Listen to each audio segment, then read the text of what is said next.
August 9th, 2024. My brother had just had his birthday.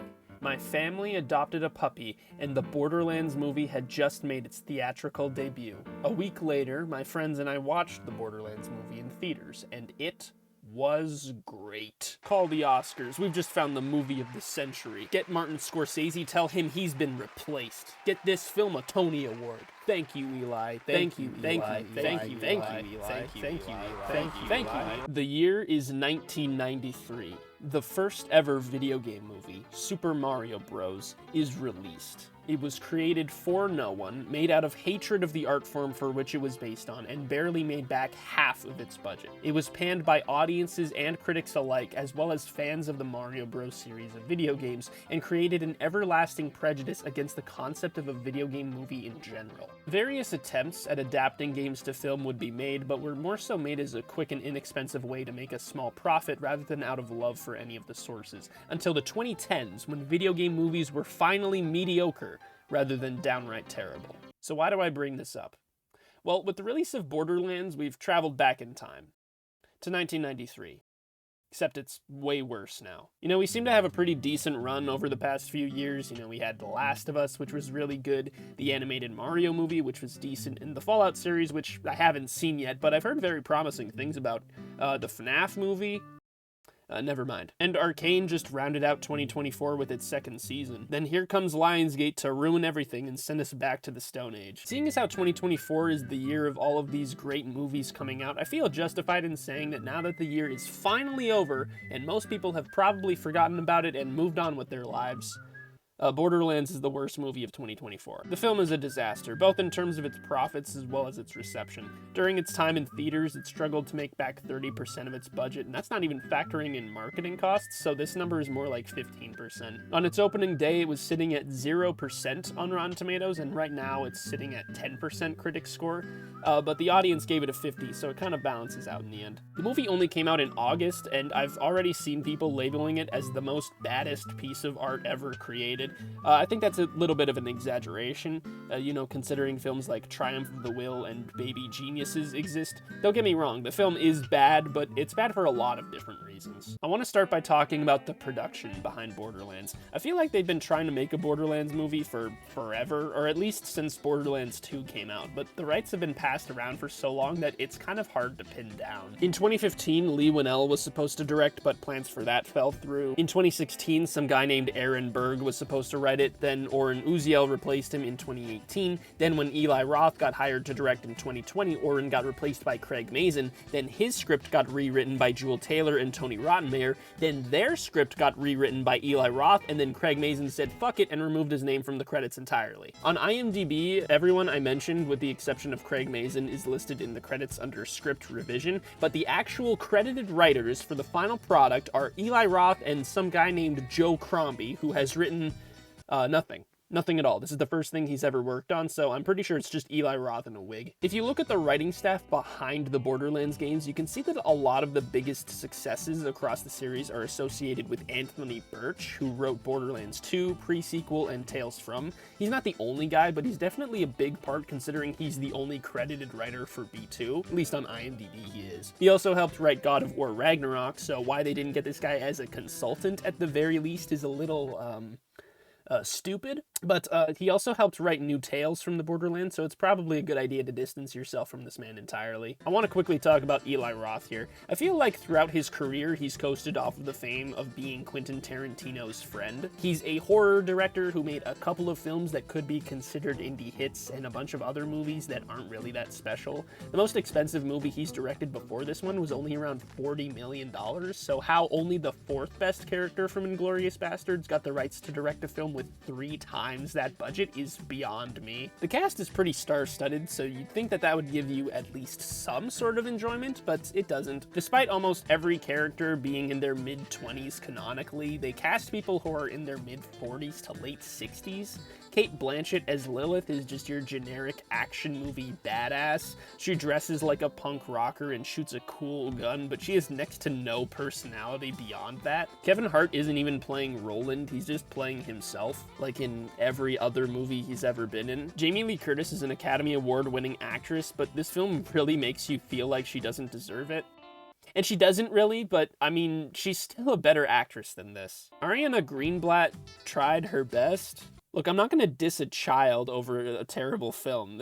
I got more fish to fry. Jack Black is Claptrap, who I'm pretty sure they just cast him because his name kind of sounds like Claptrap. While he's a pretty good voice actor, he is not Claptrap at all. His voice is way too nasally, and his performance just comes off as more annoying rather than charming or nuanced. And yeah, Claptrap is supposed to be annoying, but this is just too much. They probably could have gotten the guy who plays Claptrap in the games, and it would have been a much better performance. Well, of course you won with those cards. Even Steve could have won with those cards. And all he can say is, hey-o. Shut the f*** up, Steve! And finally, Florin Montu is fine. I mean, he doesn't really have any good or memorable intentionally funny lines. He just kind of walks around and screams, kind of like a psycho would, but I mean, he's definitely not one of the worst parts of the film. Funnily enough, I think the best performance from this whole film was Benjamin Byron Davis as Marcus, but he's only in it for like 4 minutes, so it doesn't count. I feel like the nail in the coffin for this movie's cast and writing was when my friend, who hasn't played Borderlands before, just leaned over to me and asked, are all of the characters just as annoying in the games? And I had to say no, just Claptrap. I've done my best to avoid talking about the actual movie in this movie review, but there's no real way to avoid it anymore, so let's actually talk about them.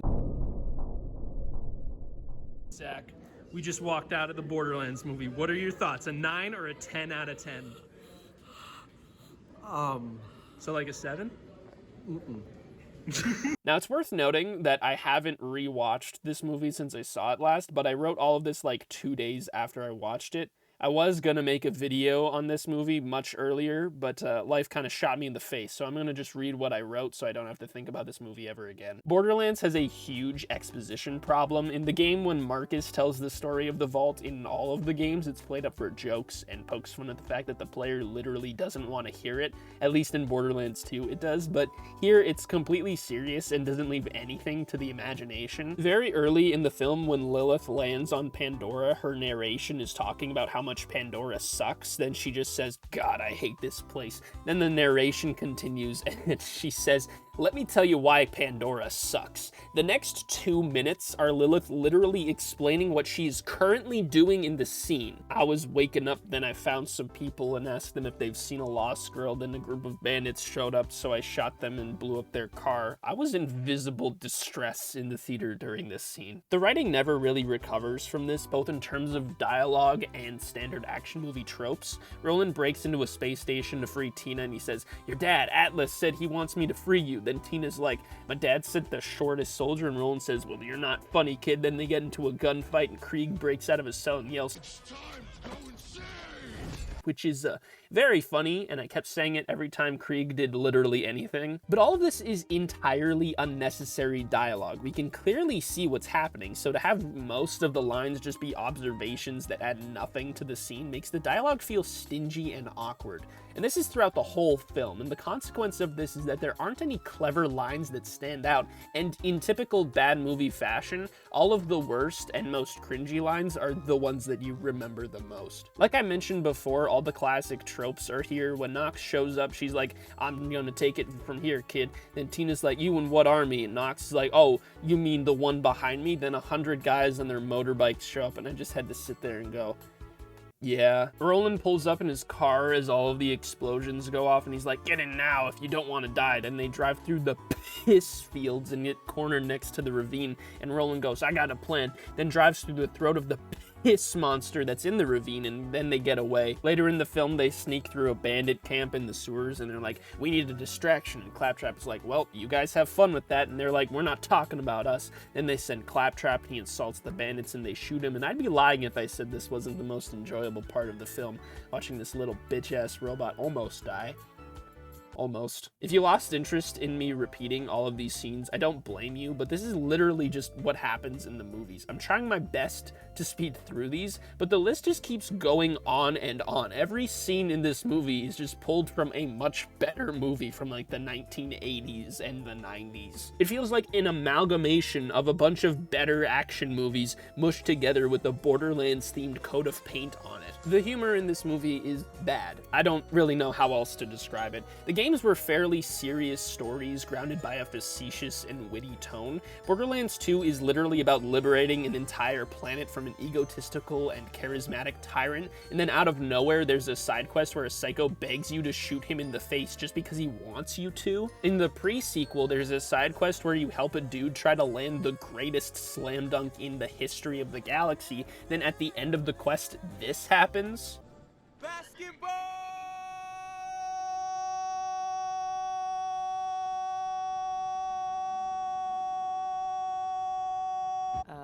These bizarre moments that make the game special are completely absent from the finished product, and I think a large reason for that is the movie Pandora is just the most boring place in the entire universe. There aren't any iconic locations in this movie. The one location they came up with is desert. And yes, Pandora is a very desolate and decrepit wasteland of nothing, but the locations throughout the series are the reason why the games feel so much more lively than they let on. Frozen tundra, zombie-infested swamps, acidic lakes, and volcanoes permeate the landscape in the games, yet the best this movie can come up with is a junkyard and a city. You can make this kind of setting work though. Compare this to Mad Max Fury Road, which has a completely barren landscape, more barren than even Borderlands. Literally the only locations are sand and rocks. Yet it's the animated cast of characters and pure visual insanity that keeps the film entertaining even after you've seen it 20 times. I don't remember any of these characters' names with the exception of like 4 of them, but I'll always remember Wacky Guitar Guy for the rest of my days. Crazy characters like this are what makes a movie like this work, and yet the craziest thing this movie can come up with is Jack Trap shitting bullets for 1.5 minutes, and it was at this moment that I realized that I was watching the Borderlands movie. I guess what I'm getting at is we're told that this is Pandora. It looks like Pandora, but this ain't Pandora. Maybe you're weighing the moral pros and cons, but let me assure you that, oh my God, shoot me at the goddamn face! Where is the blood? Throughout the entire movie, there's only 2 scenes where there is blood. Lilith punches some dude in the face and his face gets covered in blood. Then the aforementioned piss monster's throat explodes, and that's kind of gory. But other than those 2 moments, there's nothing. I know I might sound like a creep asking for more violence, but I would like to remind people of the intro of the first game. Apparently, Eli Roth's initial cut was extremely violent, which makes sense, that's kind of his forte, but the producers didn't like that, so they got Tim Miller, who directed Deadpool of all movies, to direct a bunch of reshoots with no blood, because a violent movie would never sell well, especially not Deadpool. It just speaks to how out of touch the production staff was to what kind of movie Eli Roth was trying to make, and about the fucking IP that this movie is based on. Had we gotten Eli Roth's original director's cut, I mean, it still wouldn't be a good movie, but at the very least, it would have been a little bit more fun to watch. I'm gonna go into some spoiler territory, which, if you're watching a review of the Borderlands movie in the year of our Lord 2025, I doubt you care about. The twist at the end is that Lilith is actually a siren.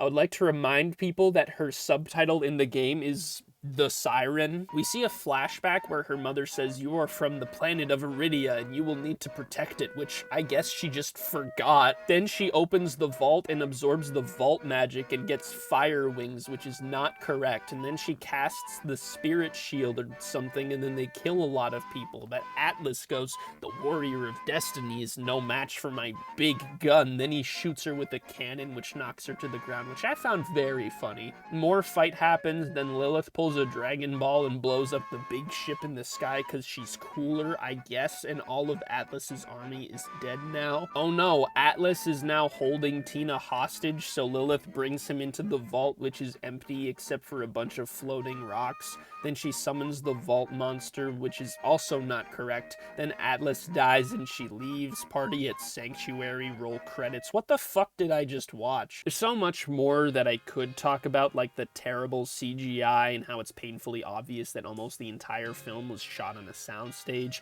the inconsistent character motivations, the glaring plot holes, terrible pacing, the fact that they couldn't afford paper, I guess. I could go on and on, but at the end of the day, this movie doesn't deserve it. It's a $120 million cash grab made for fans of a series that deserved way better than this. When we walked out of the theater, one of my friends was much more positive than the rest of us. He said that the film was bad, but it wasn't boring. And honestly, I kind of agree with him. There wasn't really a point at which I was bored watching this, but I would like to counter that statement. Borderlands isn't boring, but it is soulless. It has no identity of its own. It relies on cheap tactics and an overabundance of action tropes and cliches that we've seen 500 times at this point. It dumbs itself down because it thinks its audience is dumber than it gives them credit for. It has no respect for the fan base they're trying to represent. So why should we, as an audience, show it any respect? Movie executives are probably going to see the reception of Borderlands and convince themselves that they shouldn't make any more video game movies, but I think that's the incorrect lesson. We've seen how good shows and movies about video games can be, especially in the past year.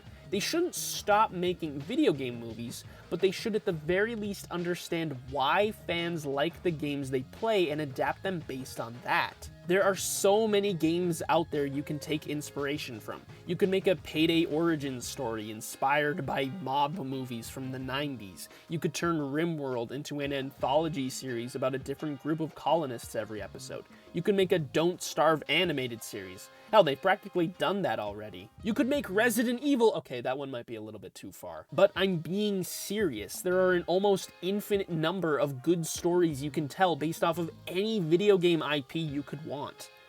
But this is not one of them. Also, hire Craig Mazin to write all of the adaptations. So is this movie as bad as Battlefield Earth? The gods took your father in the night.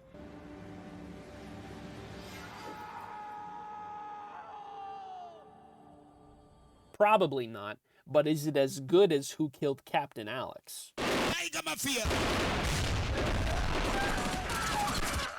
Definitely not. Borderlands feels more like a lazy but expensive comic book adaptation than it does a film made by fans of a game series, and for that reason, I can't give it anything higher than a 3 out of 10.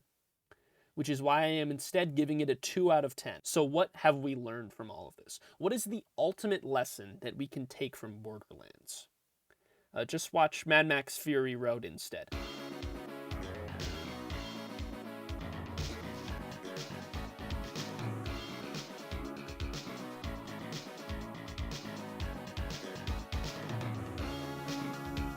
Don't worry about saying goodbye.